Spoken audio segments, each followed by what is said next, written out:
ಯಾವತ್ತಾದರೂ ಹೇಳಿಕೆನೇ ನಾನು ಅದನ್ನು ಬದಲಾವಣೆ ಮಾಡೋದಿಲ್ಲ. ಆಗಿದ್ದನ್ನು ರಾಯಚೂರು ನಗರದಲ್ಲಿ ಏನಾಗಿತ್ತು ಸರಿ, ಅಷ್ಟಾದರೂ ಕೂಡ ನಾನು ಕಾಂಗ್ರೆಸ್ ಪಕ್ಷದ ಒಬ್ಬ ಮುಸ್ಲಿಂ ಅಭ್ಯರ್ಥಿಗೆ ಕೊಟ್ಟಿರೋದರಿಂದ ನಾನು ನನ್ನ ಶಕ್ತಿ ಮೀರಿ ತನ್ನ ಧನದಿಂದ ನಾನು ಆ ಪಕ್ಷದ ಅಭ್ಯರ್ಥಿ ಮತ್ತು ಸಮಾಜದ ಒಬ್ಬ ಯುವಕನಿಗೆ ಗೆಲ್ಲಿಸುವ ಅದು ಎಲ್ಲ ಸತತ ಪ್ರಯತ್ನ ನಾನು ಮಾಡಲಿಕ್ಕೆ ತೊಡಗಿದ್ದೇನೆ. ಈ ರವಿ ಬೋಸರಾಜ್ ಇದ್ದದ್ದು ಆ ಪಾರ್ಟಿ ಅಭ್ಯರ್ಥಿ ಅವನು ಗೆಲ್ಲಬಾರ್ದಂತ ಒಂದು ಮನಸ್ಸಿನಲ್ಲಿ ಇಟ್ಟುಕೊಂಡು ಕೆಲಸ ಮಾಡ್ತಿದ್ದ. ನನಗೆ ಇತ್ತೀಚೆಗೆ ಗೊತ್ತಾಗಿದೆ, ನಾನು ಸಾಕ್ಷಿ ಸಮೇತ ಕೂಡ ತರಲಿಕ್ಕೆ ಬಯಸ್ತಿದ್ದೀನಿ. ಸುಮಾರು 200 ಯುವಕರನ್ನು,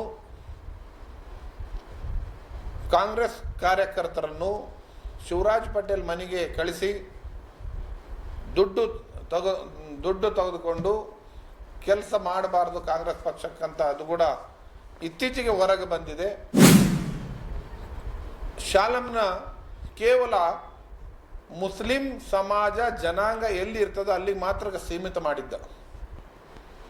ಮುಸ್ಲಿಂ ಬಡಾವಣೆಗಳು ಎಲ್ಲಿದ್ದಾವ, ಜಾಸ್ತಿ ಜನಸಂಖ್ಯೆ ಇದ್ದಾರೆ, ಅಲ್ಲಿಗೆ ಮಾತ್ರ ನೀನು ನೋಡ್ಕೋ ಕುಡಿದು ಭಾಳ ದೊಡ್ಡ ಮೋಸ ಮಾಡಿದ್ದಾನೆ.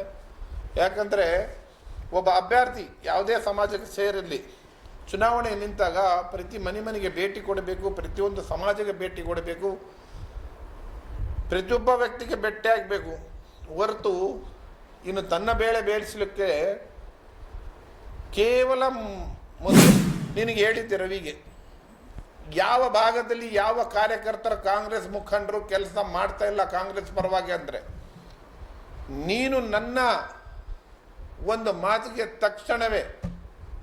ತಕ್ಷಣವೇ ಅದನ್ನ ಮೇಲೆ ಗಮನ ಹರಿಸಿ ಅವ್ರು ಯಾರು ಮಾಡ್ತಾ ಇಲ್ಲ ಅವ್ರು ಕರೆಸಿ ಹೇಳಿ ಕೆಲಸ ಮಾಡಿಸ್ಬೇಕಾಗಿತ್ತು. ಆದರೆ ಆಯಿತು, ನಾನು ನೋಡ್ತೀನಿ, ನಾನು ಎಲ್ಲ ನೋಡ್ಕೊತೀನಿ, ಕಂಟ್ರೋಲ್ ಮಾಡ್ತೀನಿ, ನಮ್ಮನ್ನು ಸಮಜಾಯಿಸಿ ತನ್ನ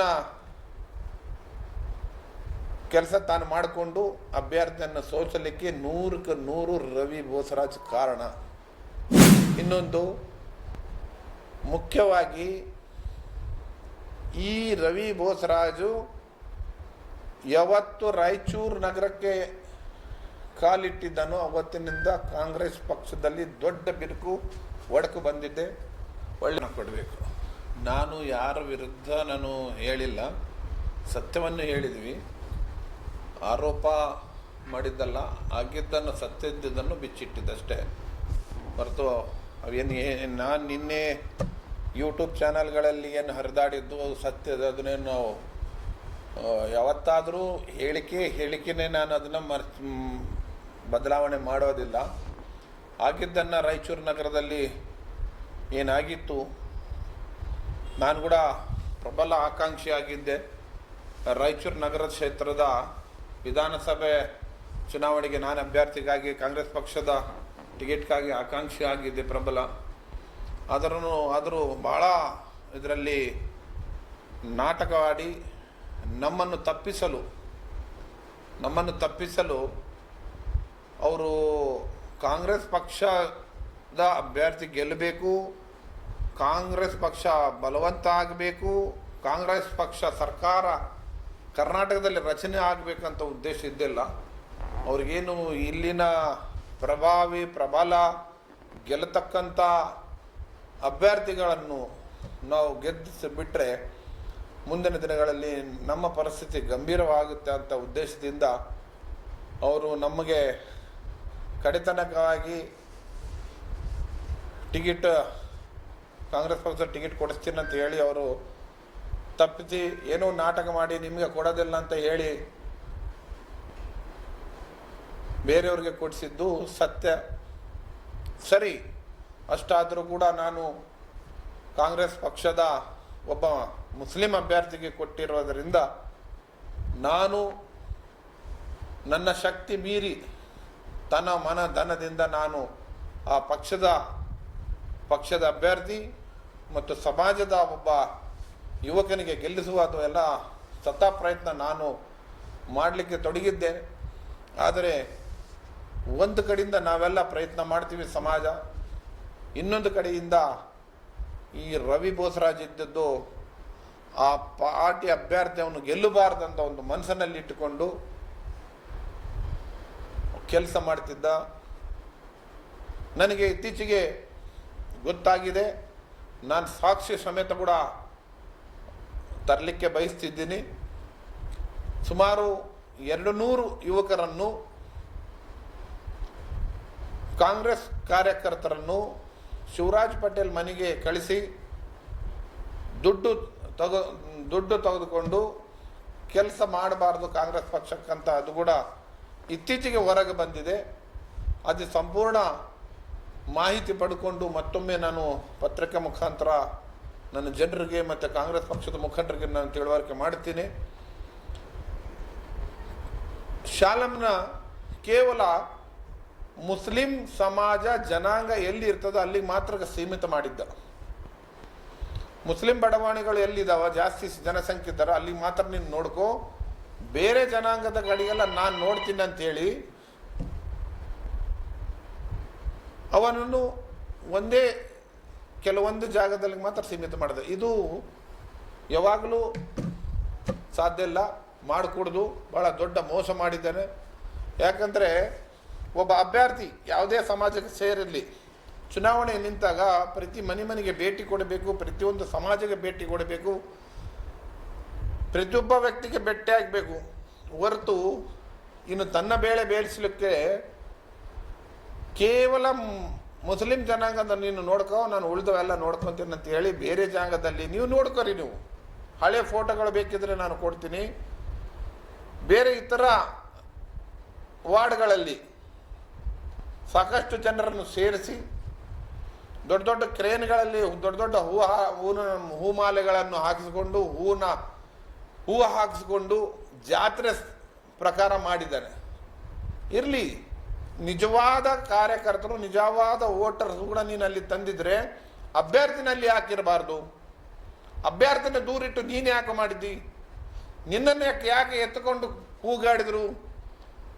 ಅಲ್ಲಿ ನಿಂತಿದ್ದು ಶಾಲಂ ಕಾಂಗ್ರೆಸ್ ಅಭ್ಯರ್ಥಿ, ಅವನನ್ನು ಎತ್ಕೊಂಡು ಜನ ಎತ್ಕೋಬೇಕು, ಕೂಗಬೇಕು, ಜೈಕಾರ ಹಾಕಬೇಕು. ಹೊರತು ಆ ಸ್ಥಳದಲ್ಲಿ ಅಭ್ಯರ್ಥಿ ಇಲ್ಲದೆ ನಿನ್ನನ್ನು ಯಾಕೆ ಮಾಡಬೇಕು? ಅಂದರೆ ಮುಂದಿನ ದಿನಗಳಲ್ಲಿ ಈ ಭಾಗದಲ್ಲಿ ನೀನು ಈ ಸಲ ಸೋಲಿಸಬೇಕು. ಮುಂದಿನ ದಿನದಲ್ಲಿ ಮುಸ್ಲಿಂ ಅಭ್ಯರ್ಥಿಯನ್ನು ಟಿಕೆಟ್ ಕೊಟ್ಟರೆ ಗೆಲ್ಲಲ್ಲ ಅನ್ನೋ ಉದ್ದೇಶ ಕಾಂಗ್ರೆಸ್ ಪಕ್ಷದಲ್ಲಿ, ಕಾಂಗ್ರೆಸ್ ಹಿರಿಯರಲ್ಲಿ ಬರಬೇಕು. ಮುಂದಿನ ಟಿಕೆಟ್ ನೀನು ಪಡ್ಕೊಳ್ಳುವ ಉದ್ದೇಶದಿಂದ ಈ ರೀತಿ ಮಾಡಿ ಸೋಲಿಸಿದ್ದು.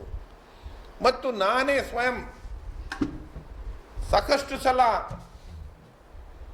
ನಿನಗೆ ಹೇಳಿದ್ದೆ, ರವಿಗೆ, ಯಾವ ಭಾಗದಲ್ಲಿ ಯಾವ ಕಾರ್ಯಕರ್ತರ ಕಾಂಗ್ರೆಸ್ ಮುಖಂಡರು ಕೆಲಸ ಮಾಡ್ತಾ ಇಲ್ಲ ಕಾಂಗ್ರೆಸ್ ಪರವಾಗಿ ಅಂದರೆ ನೀನು ನನ್ನ ಒಂದು ಮಾತಿಗೆ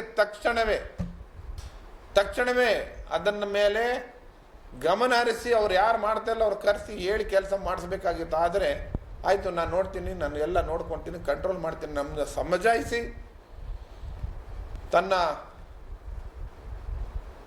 ಕೆಲಸ ತಾನು ಮಾಡಿಕೊಂಡು ಅಭ್ಯರ್ಥಿಯನ್ನು ಸೋಲಿಸಲಿಕ್ಕೆ 100ಕ್ಕೆ 100 ರವಿ ಬೋಸರಾಜ್ ಕಾರಣ. ಇನ್ನೊಂದು ಮುಖ್ಯವಾಗಿ ಈ ರವಿ ಬೋಸರಾಜು ಯಾವತ್ತು ರಾಯಚೂರು ನಗರಕ್ಕೆ ಕಾಲಿಟ್ಟಿದ್ದನೋ ಅವತ್ತಿನಿಂದ ಕಾಂಗ್ರೆಸ್ ಪಕ್ಷದಲ್ಲಿ ದೊಡ್ಡ ಬಿರುಕು ಒಡಕು ಬಂದಿದೆ. ಒಳ್ಳೆ ಕಾರ್ಯಕರ್ತರು ಬಿಟ್ಟಿದ್ದಾರೆ, ಕೆಲವೊಂದು ಬ್ರೋಕರ್ಗಳನ್ನು ಇಟ್ಕೊಂಡಿದ್ದಾನೆ. ತನ್ನದೇ ಆದಂಥ ದಿನನಿತ್ಯ ಚಾಡಿ ಚುಗುಲಿ ಹೇಳೋರನ್ನ ಇಟ್ಕೊಂಡು ಈ ಮುಸ್ಲಿಂ ಸಮಾಜನ ತುಳಿಯುವ ಉದ್ದೇಶದಿಂದ ತುಳಿಬೇಕು, ಮುಸ್ಲಿಂ ಅಭ್ಯರ್ಥಿಯನ್ನು ಇಲ್ಲಿ ಗೆಲ್ಲಬಾರದನ್ನ ಉದ್ದೇಶದಿಂದ ಮಾಡ್ತಿದ್ದಾನೆ. ಇದು ನಿಲ್ಲಿಸಬೇಕು. ರಾಜ್ಯದ ಕಾಂಗ್ರೆಸ್ ಮುಖಂಡರಲ್ಲಿ ನಾನು ನಿಮ್ಮ ಮುಖಾಂತರ ಮನವಿ ಮಾಡಿಕೊಳ್ತೀನಿ. ರಾಯಚೂರಲ್ಲಿ ದೊಡ್ಡ ಸಮಾಜ, ಮುಸ್ಲಿಂ ಸಮಾಜ ದೊಡ್ಡದು, ಹೆಚ್ಚಿನ ಸಂಖ್ಯೆಯಲ್ಲಿದ್ದಂಥ ಮುಸ್ಲಿಂ ಸಮಾಜ, ಇಂಥ ದೊಡ್ಡ ಸಮಾಜದ ಅಭ್ಯರ್ಥಿ ಸೋಲಬೇಕು ಅಂತ ಯಾವ ಉದ್ದೇಶ? ಕಾಂಗ್ರೆಸ್ ಪಕ್ಷದಲ್ಲಿ ಟಿಕೆಟ್ ಕೊಟ್ಟ ನಂತರ ಕಾಂಗ್ರೆಸ್ ಅಭ್ಯರ್ಥಿಯನ್ನು ಸೋಲಿಸದ ಒಂದು ಪ್ರವೃತ್ತಿ ಮಾಡಿಕೊಂಡಿದ್ದಾರೆ. ಇಲ್ಲಿ ತಾವು ಟಿಕೆಟ್ ಕೊಡೋ ಸಂದರ್ಭದಲ್ಲಿ ದಯಮಾಡಿ ನಾನು ಕಾಂಗ್ರೆಸ್ ಮುಖಂಡರಲ್ಲಿ ಮನವಿ ಮಾಡ್ಕೊಳ್ತೀನಿ, ಯಾರ ಒಬ್ಬರಿಗೆ ಟಿಕೆಟ್ ಜವಾಬ್ದಾರಿ ಕೊಡಕೂಡ್ದು. ಬೋಸರಾಜ್ ಯಾರಿಗೆ ಹೇಳಿದ್ರು ಅವ್ರಿಗೆ ಟಿಕೆಟ್ ಕೊಡ್ತೀವಂತ ಹೇಳಿ ನಮ್ಮ ಸಮಕ್ಷಮದಲ್ಲಿ ನಮಗೆ ಹೇಳಿದರು ಸುರ್ಜೇವಾಲಾ ಅವರು. ನಂತರ ನಿಮಗೆ ಕೊಡಬಾರ್ದು, ನಿಮಗೆ ಕೊಡೋದಿಲ್ಲ, ಬಶೀರುದ್ದೀನ್ ಕೊಡೋದಿಲ್ಲ ಅಂತ ಹೇಳಿಸಿದ್ದು ಯಾಕೆ?